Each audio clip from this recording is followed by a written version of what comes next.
सब अल्लाह से मोहब्बत करते हैं ना, अच्छे माहौल में बैठते हैं, अल्लाह वालों के माहौल में बैठते हैं तो ईमान बनता है। वे कौन मुसलमान जानता है नमाज नहीं छोड़नी? सब जानते हैं, छूट जाती है। नेक काम किया, मामलात में अच्छे रहे, नुकसान के बावजूद अच्छे से अच्छे मोबाइल को ले आओ, इसको रोज चार्ज नहीं करोगे तो ये तो 0/0 हो जाएगा। मेरा जिक्र जब भी मेरे बंदों के सामने होगा, इस जिक्र का इनको नफा होगा। दुनिया तो बनती ही उसकी है जिसकी आखिरत को बनाने का अल्लाह फैसला कर लें। जिसके लिए नेमतों के बढ़ाने का फैसला फरमाते हैं, उसको दुनिया में शुक्र की तौफीक देते हैं। आसमानों पे जिसकी दुआओं को कबूल करने का फैसला करते हैं, जिसके लिए कबूलियत का फैसला होता है, दुनिया में फिर उसको दुआ की तौफीक मिलती है। आसमानों पर जिसकी मग़फ़िरत का फैसला होता है कि इसको माफ करेंगे, दुनिया में उसको इस्तिग़फ़ार की तौफीक देते हैं। आसमानों पर जब खुद किसी का जिक्र करते हैं तो दुनिया में उसको अपने जिक्र की तौफीक देते हैं। ये मत बोलो गाना सुनने से क्या होता है, मैं तुम्हें कैसे बताऊं, खुदा की कसम ये वो जहर है। मैं तो दोस्तों से कहता हूं, दो चीजों से तौबा कर लो, खुदा की कसम तुम्हारा अल्लाह से ताल्लुक ना बना, मेरी गर्दन आके पकड़ लेना। तो बचाओ, इस लायानी से बचाओ अपने आप को। ये लायानी ऑफ द हाईएस्ट ऑर्डर है। कोशिश करो हत्तुल इम्कान। 3 चीजें बता रहा हूं, म्यूजिक, टेलीविजन, अखबार। हम सब अल्लाह के हुक्मों को पूरा करना चाहते हैं ना? हम में से कौन है ऐसा? भाई सब अल्लाह से मोहब्बत का दावा नहीं कहता, सब अल्लाह से मोहब्बत करते हैं ना?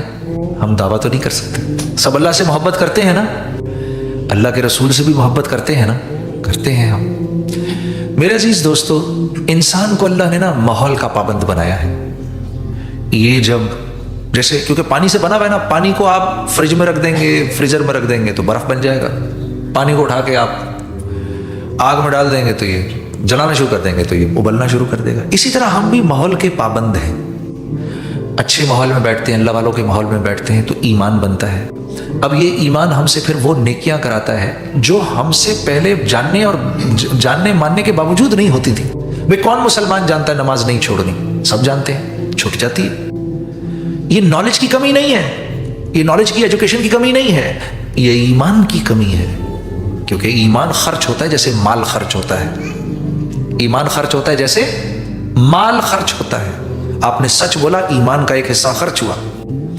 नेक काम किया, मामलात में अच्छे रहे, नुकसान के बावजूद अल्लाह के हुक्म को नहीं तोड़ा, ईमान का कुछ हिस्सा खर्च हुआ। अब अगर ये समंदरों जितना भी हुआ तो एक वक्त आएगा ये खत्म हो जाएगा, अगर इसको बनाने की मेहनत ना हुई।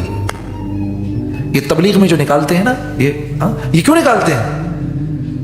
इसलिए निकालते हैं ताकि ईमान बनता रहे। अच्छे से अच्छे मोबाइल को ले आओ, इसको रोज चार्ज नहीं करोगे तो ये तो 0/0 हो जाएगा।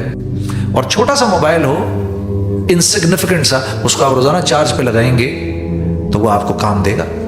हमारे लिए भी ये ईमान की जो मजलिसें हैं, ये वो चार्जर हैं जो हमें अल्लाह के हुक्म पे उठाती है। मैं नहीं कह रहा, अल्लाह कह रहे हैं, वज़क्किर फ़इन्न ज़िक्र तनफ़उल मुमिनीन, वज़क्किर फ़इन्न ज़िक्र तनफ़उल मुमिनीन। मेरा जिक्र जब भी मेरे बंदों के सामने होगा, इस जिक्र का इनको नफा होगा।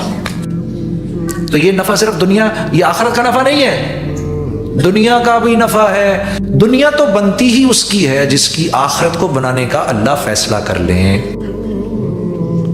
अल्लाह के नबी का इरशाद है, 4 चीजें हैं, जिसको ये 4 चीजें मिली उसको और 4 चीजें मिली। पहली, जिसके लिए नेमतों के बढ़ाने का फैसला फरमाते हैं, उसको दुनिया में शुक्र की तौफीक देते हैं। ला इन शकरतुम ला अज़ीदन्नकुम, तुम शुक्र करो मैं शुक्र को बढ़ा दूंगा, मैं तुम्हारी नेमतों को बढ़ा दूंगा। आसमानों पे जिसकी दुआओं को कबूल करने का फैसला करते हैं, जिसके लिए कबूलियत का फैसला होता है, दुनिया में फिर उसको दुआ की तौफीक मिलती है। उदऊनी अस्तजिब लकुम, तू मांग मैं तेरी दुआओं को सुनूंगा, पूरा करूंगा। हाँ, आसमानों पर जिसकी मग़फ़िरत का फैसला होता है कि इसको माफ करेंगे, दुनिया में उसको इस्तिग़फ़ार की तौफीक देते हैं। फ़क़ुल्तु अस्तग़फ़िरू रब्बकुम इन्नहु कान गफ़्फ़ारा। तू माफी मांग, ये नहीं कह रहे आप देखेंगे सोच के बताएंगे, नहीं, तू माफी मांग, माफ करेंगे। और सबसे बढ़कर आसमानों पर जब खुद किसी का जिक्र करते हैं तो दुनिया में उसको अपने जिक्र की तौफीक देते हैं। फ़ज़्कुरूनी अज़्कुरकुम, तू मेरा जिक्र कर मैं तेरा जिक्र करूंगा। हाँ, तो ये वो मजलिस है, इसमें हम ये इरादा करके जाए। देखो, गाने बजाने से अपने आप को बचाना। गाने की आवाज तुम्हारी कान में गई तो समझो निफाक का बीज वहां पर डाल दिया तुमने। मैं आपको कैसे बताऊं मेरी बहनों और मेरे भाइयों, یہ مت بولو گانا سننے سے کیا ہوتا ہے. میں تمہیں کیسے بتاؤں, خدا کی قسم یہ وہ زہر ہے جس کے اندر جانے کا بھی پتہ نہیں چلتا اور اس کے ہونے والے نقصان کا بھی پتہ نہیں چلتا. میں نے آپ سے شروع میں کہا تھا کامیابی اندر کا بننا ہے, باہر کا بننا نہیں ہے.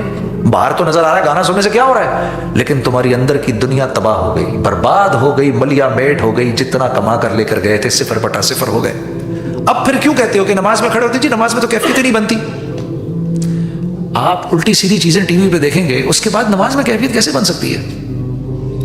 میں تو دوستوں سے کہتا ہوں 2 چیزوں سے توبہ کر لو. خدا کی قسم تمہارا اللہ سے تعلق نہ بنا, میری گردن آ کے پکڑ لینا. ایک, یہ ٹی وی جو ہے نا یہ ہماری نماز کو کھا گیا اور اخبار ہمارے قرآن کو کھا گیا. میں ایک بات پہ بڑا حیران ہوتا ہوں, قسم سے میری ایک حیرانی کب ختم ہوگی. پاکستان سے باہر لوگوں کو موسم ڈسکس کرنے کا کتنا شوق ہے. یار سڈنی کا موسم, گھڑی بھی دیکھ رہے ہیں, سڈنی کا موسم. پتہ ہے پرسوں جو ہے نا, پرسوں جنید صاحب پرسوں بارش ہوگی. پرسوں آنے تو دو یار, پرسوں جب بارش ہوگی دیکھ لیں گے. اور آپ کو پتہ ہے پچھلے 25 دن سے نا یہ تھا ہو رہا تھا وہاں پر. اور پتہ ہے آپ کو یہاں کے موسم یہ اور آپ کا موسم یہ, موسم. ارے یار موسم میں بھی دیکھ رہا ہوں بھائی, مجھے بھی نظر آ رہا ہے کیا ہو رہا ہے. یہ صرف یہاں بیماری نہیں ہے, انگلینڈ میں بھی, امریکہ میں بھی. وہ سارا دن بیٹھ کے ٹی وی میں موسم دیکھتے رہتے ہیں نا آپ لوگ. موسم کیا بکواس ہے یار. جاوید صاحب تو بچاؤ, اس لایانی سے بچاؤ اپنے آپ کو. یہ لایانی آف دا ہائیسٹ آرڈر ہے. وہ ایک ابھی میں نے کسی کو موبائل دیا, میرا موبائل ٹھیک کر دو, اس نے نیچے سے وہ نکال کے موسم میرے موبائل کے اوپر ڈال دیا. اگلے 5 دن کا موسم اس پر آیا ہوا. میں نے اس کو اٹھا کے پھر ڈیلیٹ کیا. یار اللہ کے واسطے جو موسم آئے گا دیکھ لیں گے بھائی.